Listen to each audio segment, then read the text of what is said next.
So we can get started. So warning, viewer discretion is advised. A quick intro on me. My name is Jeff, and I'm an iOS developer at Mercari in Tokyo. I moved there 3 weeks ago, so it's all very new to me.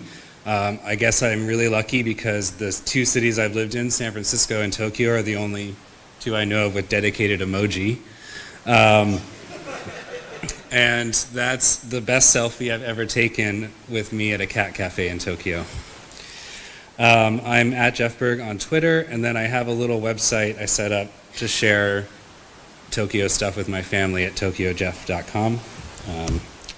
In a past life, I was an iOS developer at Topology Eyewear in San Francisco. And before that, I was a UX designer at a company called Riverbed in San Francisco. And then that's actually what I studied, industrial design, not computer science so much. When I was a designer, I got to spend hours and hours and hours in InDesign making these beautiful books with nice layouts that you got to print out, and you had this like tangible artifact for what you worked on, and it's really nice.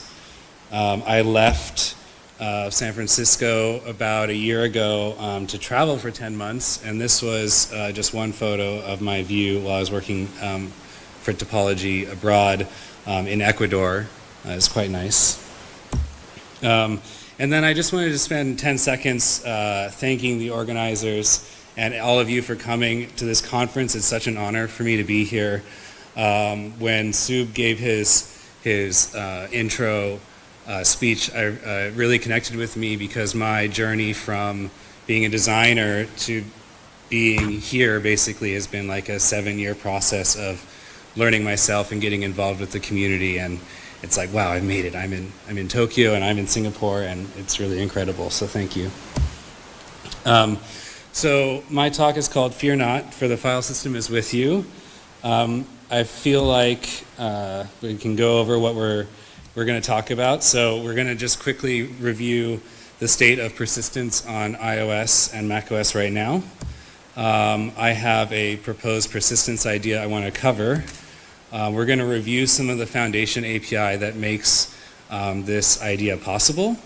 We're going to see some of the custom details of how I put it all together to make the idea work. Hopefully we'll have time for Q&A, and if we have time, I want to show a bonus demo on syncing with this idea. So let's talk about the state of persistence. Persistence is important. Our apps, especially on iOS, can be paused or killed at any time. Network connections are often poor, even in Tokyo. When I go into an elevator or into the subway, things can really drop off really quickly. Users assume their data is always saved, and that is not great if you just have network connections, or you rely on network connections. And then, for better or worse, the architecture of our apps can be highly dependent on the persistence choice we've made. And we like, as good developers, to try to not do that, but it usually gets in there somehow. And then also the user experience of the app is highly tied to the persistence model. For example, like Mail on iOS has a great kind of offline first experience where you can go and view all your mail even with no internet connection. You just won't get new mail, right? And even apps you wouldn't think have a good offline mode, like social media apps like Snapchat actually has really good offline working. You can use it, you can take as many snaps as you want, send them to as many people as you want. It'll give you errors for all of them, but then if you force quit the app, reconnect to the network, and open the app again, you can send them all, and it remembers the timestamps and everything. So what do we want in a persistence system when we make an app? Well, we probably want to support complex model objects, right? So we want simple plist data or other types of simple data, but we also want to store images or video or sound and those types of binary data. And even with core data and Realm database solutions, they often recommend not saving that big binary data in there because it'll really slow down the database. So we can beat that. We want queries for sorting and filtering our data because we want to let the user display it in a table view, search through it, find what they're looking for, and in the right order. We want to be able to sync the data to a server so we can have that good offline first experience, but they can still have it on all their devices. We want, and I think this is one of the most important things, we want a data change API.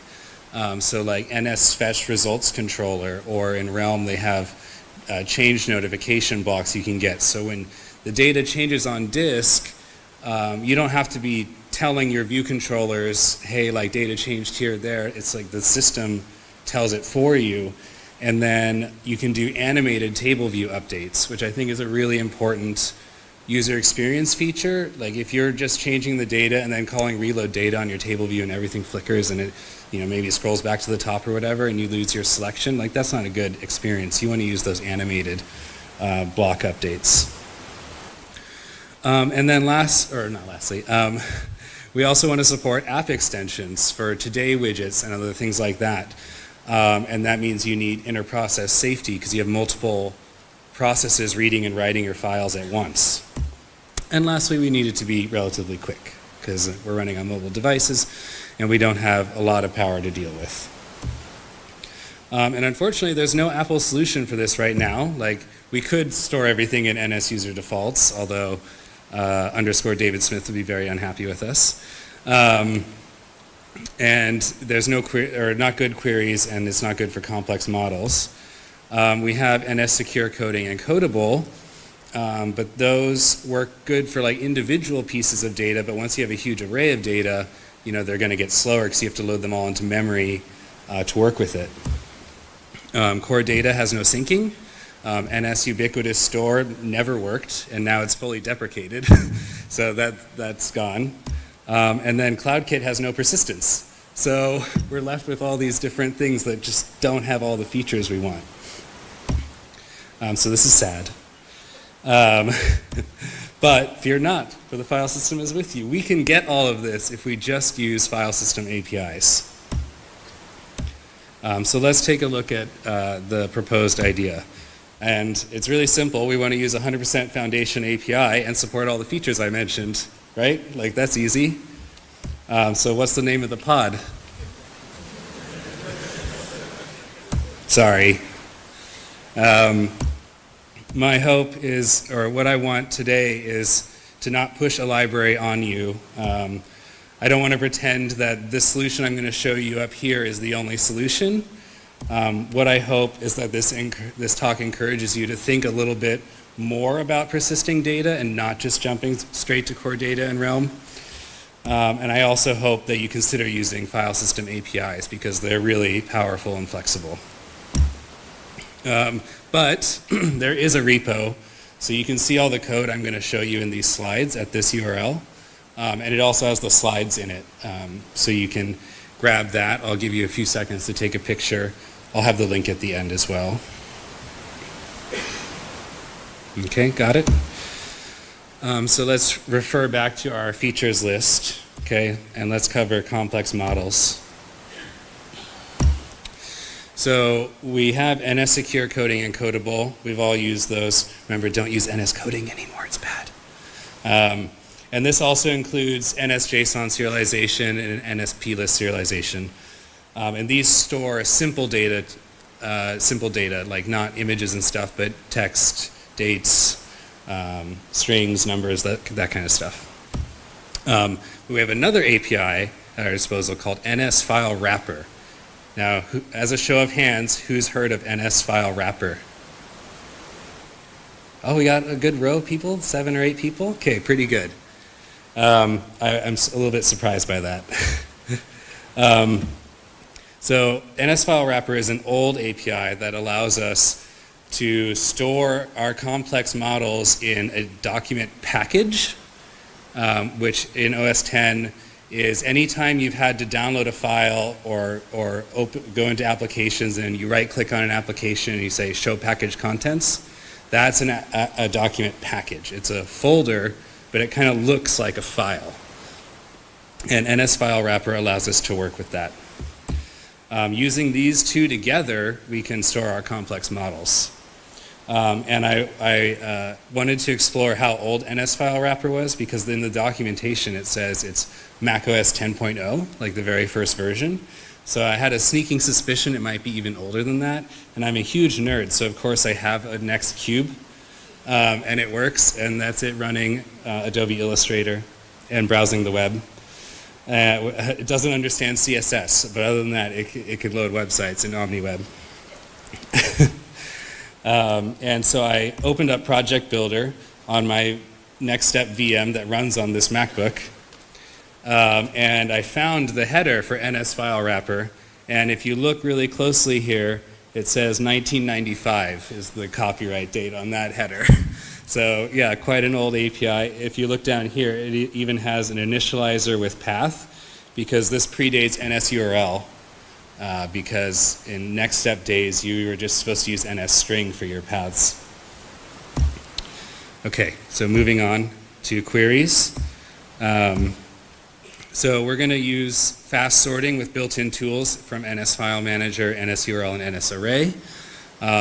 There's lots and lots of keys you can sort by, but the ones I chose were file name, creation date, modification date. And then filtering, we're going to use a closure, so then the performance is kind of up to you as the person that makes the closure, like the implementer. But if you don't use any filters, you just want to sort the data, it's really, really, really fast. So how about syncing with a server? Well, we just have a bunch of files on disk. So you can sync however you want. Like there's no database, there's no complex things that have to happen. If you're on a Mac, you could save all your data in the user's Dropbox folder and it would sync to their other Macs. Unfortunately, yeah, this is kind of a little bit of a lie. There is no foundation solution to support this syncing, but you could use anything you want because it's just files. So in my example, I use Objective-Get, which is a wrapper that allows you to do Git from Objective-C. But like if you're a Linux nerd, use rsync. I don't, whatever, it's just files. So what about data change API so that we can do those animated table view updates? So for that, we're going to use an API called NS File Presenter. This one's slightly newer than NS File Wrapper. And who has heard of NS File Presenter? Hands up. Oh wow, that's less people. That's weird. Okay. NS File Presenter is a really cool API provided by Foundation that we can tell it which directory or which files we're interested in, and it'll tell us when they change. We'll just get notifications. When we get those notifications, we can then do some basic diffing to see what has changed. And you can roll your own diffing algorithm. I used IGListKit. Sorry, it's not part of Foundation, but there's that proposed Swift 5 diffing system built into Swift 5. I don't know if it'll go through, but maybe it'll be built in when Swift 5 comes out. And then we'll use a changes observed closure that our view controller can create that will allow it to update the table views. And then supporting app extensions and getting interprocess safety. So we're going to use shared document containers like the app groups to save our data. And then we're going to use another API that goes with NS File Presenter called NS File Coordinator. And this API automatically manages file access. And it works both within our process and between processes. So anything can write your data to your documents and you won't corrupt things. And as I said, NS File Coordinator and NS File Presenter work hand in hand. And then speed, we're going to use built-in functionality with NS File Manager and NSArray to quickly sort all these URLs in the way we want. And then the other important part with speed is we won't load our complex models until we need them, and that's usually in table view self-erode index path. Okay, so let me give you a quick demo of a basic app that uses all these features together and what kind of output you can get. So here's an app and it has a table view, and here's the Finder showing its document bundle. And as you can see, as files are added and modified, they update automatically in the table view in an animated way. And I could actually go into the Finder and duplicate those files, and then they would show up in the table view automatically, because it's all file system notifications that are powering this. So that's the quick demo. Oops, not that one. So let's review some of the foundation API, especially the weirder ones like NS File Wrapper, so you know how to use them. So NS File Wrapper is an old school, old-fashioned Objective-C API. It's very imperative, that's the word. So you kind of have to do it in reverse of the way you think. So say we want to save our data that's a plist, like a payload plist, and then an image binary that gets saved with it. So first we get our plist data. We create a file wrapper using the initializer regular file with contents, and we pass in that data. We name the file. We'll call this payload.plist. And now we're going to do the same thing with the image data. So we get the PNG data out of our image. We create another file wrapper for it, and we name that one as well. Then we're going to take both of these and we're going to pass them to a different file wrapper initializer called directory with file wrappers, and we'll pass it the file wrappers there. Then we basically just save it to disk. Now NS File Wrapper has a write to URL method just like NS Data, so it works in a very similar way. Here I've wrapped it in NS File Coordinator so it's safe, and I'll show you that later. Okay, now how do we do NS File Presenter?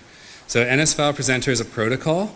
It has a lot of optional methods, and it's very powerful. Like I'm using it in the most basic use case here. But these are the three methods that you need to implement in when you implement the protocol. One is the URL you're interested in presenting, and then in our case that'll be a directory full of the file packages. You need to implement the method presented item did change. That's what NS File Presenter is going to call on you when files on disk change. And lastly, you have to give it an NS operation queue so it knows which thread and which queue to call this method on. And it's a little weird because it's not a dispatch queue, it's an NS operation queue, so you have to do more work to create that. Then lastly, when you make an instance of one of these objects, you tell NS File Coordinator about your NS File Presenter. And it's important to note this is an unsafe, unretained relationship. So if your presenter object deallocates, you'll crash. So you have to make sure to unregister it. Okay, and then the last is NS File Coordinator. This protects us from writing to a file when it's being written to already by another process or our own process. It also protects us from reading a file when it's being written to. But it's Apple's first block-based API because it came out when Objective-C got blocks. So it's a little weird. And because the block is called synchronously, not asynchronously. So it works a little differently than most like networking and other block-based APIs you're used to. And it has a horrible Swift interface. And I'll show you that in a second. So these are the two main methods. You have a reading and a writing method. And you give it a URL, you give it some options. Of course, there's the Objective-C error handling solution. And then in the closure, or in the block, you get a new URL that you use to read and write to. Now in Swift, this comes through like this with these glorious NS error pointers, right, which is really, really bad. And that's because for the try-catch syntax, the error pointer has to be the last argument, and in this case, the block is the last argument. So anyway, Bridge is really bad. This is how you use it. You allocate an NS File Coordinator instance. These are disposable. You're not supposed to hold on to them, so you just create one. You call reading item at URL. You give it the URL. You give it some options. You read your data using normal NS data APIs or NS file wrapper APIs inside the block.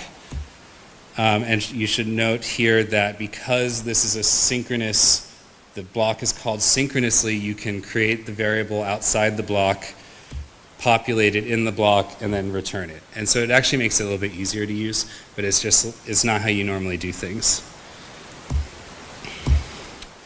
And then as a little bonus, who here, show of hands, knew that Foundation can zip up files for you? Okay, oh, more, okay, good. So there's one option with NS File Coordinator. If you call NS File Coordinator reading for uploading and you pass it a directory, it'll zip up that directory before it gives you that URL, and then you can use the zipped contents. Okay. So details of the solution. Let's first cover getting a table view friendly API to a directory. So I have this object JSBFS directory. It has a URL. That's the directory we want to access from our table view. It has the filters and the sorted by specified here. And then it gives us a table view friendly API, which is the count and the item at index. Now I wanted to quickly show you sorting. This is from Stack Overflow, so you can just Google it.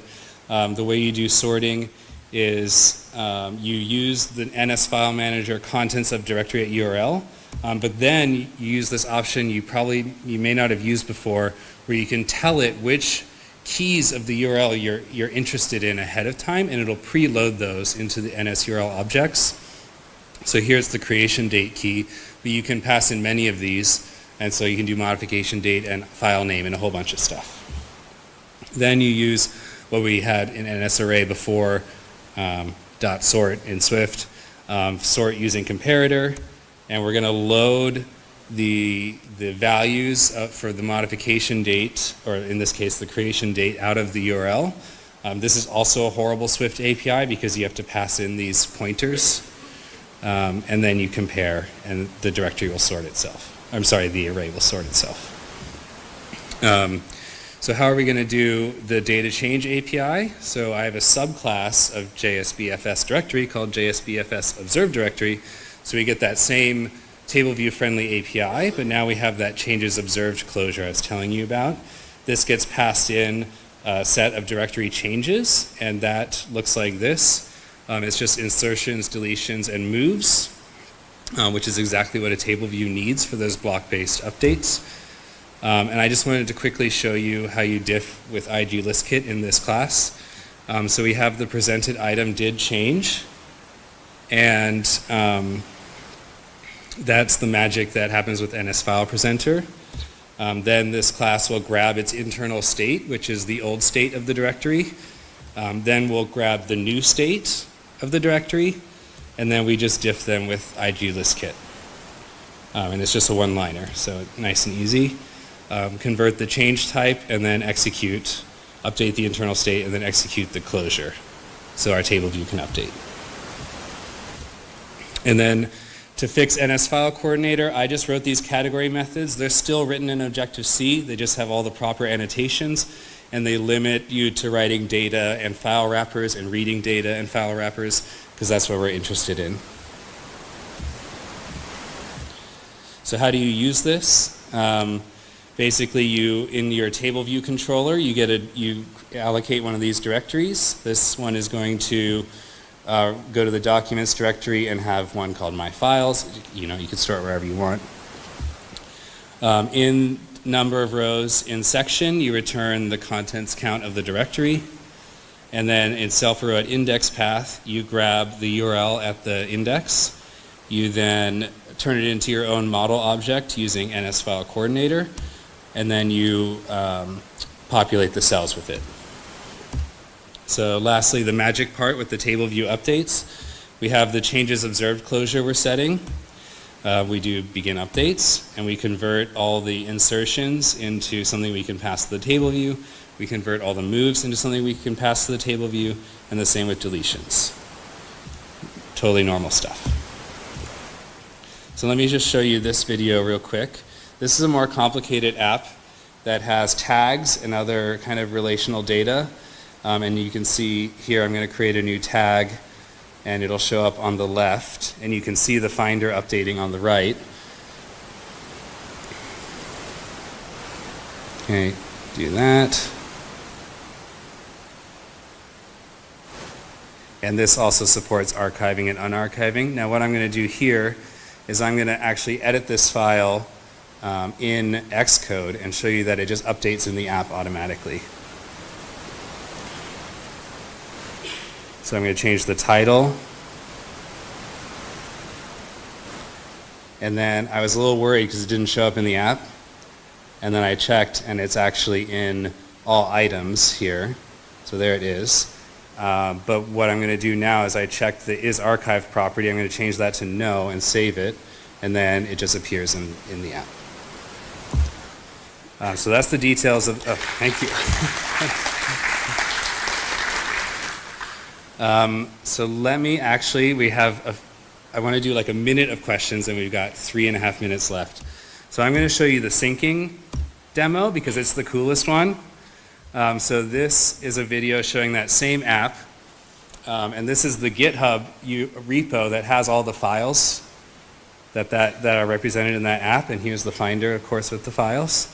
So I'm going to go into the app, and I clicked the wrong button. And I show you here is how I configured authentication with GitHub. And I'm going to add a tag. And then in GitHub, I can go into the commits. And there you can see tag assigned. And what I'm going to do is I'm going to show that again because I wasn't on the commits before. So now I'm going to remove the tag.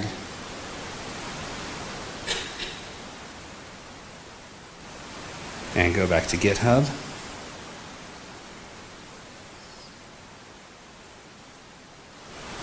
And then, yeah, tag removed, yay.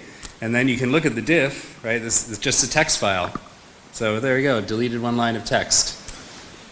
Now I'm going to grab the name of this file and go back to the main repo, and I'm going to find it in the list. Okay, here it is. And I'm going to go in, going to edit that plist file, and I'm going to change the title.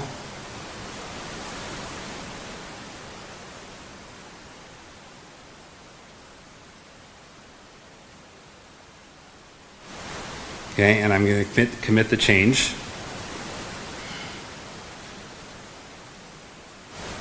Come on, hotel Wi-Fi. Okay, now I go back into the app, and then, bam, new title name, because it synced it back down from GitHub.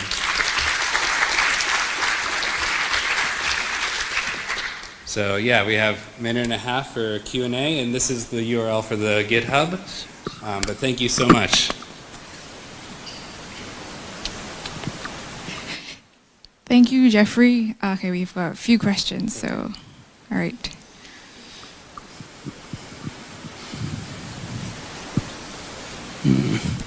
How do you create cross tables in different times? Should we read it out first? I don't really understand that one. You can ask whoever. Yeah. So who asked, how does it impact, oh wait, how do you query data across tables in different times? No? Okay, let me just. Are there any security features built into this? No. So you can rely on like the built-in security of the file system. So like on iOS, you can specify, is this file going to be usable after a restart, or do they have to unlock the passcode? There's a couple of options there. But no, you're just storing files on disk, so there's no security. How does it impact memory usage, and how do we avoid lumping too much persistence data in the file system and potentially enraging users? So memory usage is very good because, again, we're not loading our complex models until we need them in the table view. And you can have thousands and thousands and thousands of URLs in the array, and it's not going to really impact the memory usage that much. Once you get to that many files, the diffing performance goes down a little bit, though.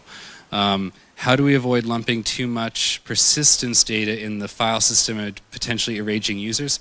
So when you use, like on iOS, you use like the shared document container, they're never going to see that.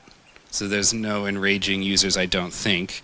And on the Mac, the same thing. If you use an app group on the Mac, people don't see that. It's hidden away in their library. How do you deal with concurrency to prevent the file will not be corrupted? So NS File Coordinator does all that for you. Like you will not, that block will not be executed until it is safe to read or write that file. And that's the promise of NS File Coordinator. I think that's it. Thank you so much, Jeffrey. Thank you.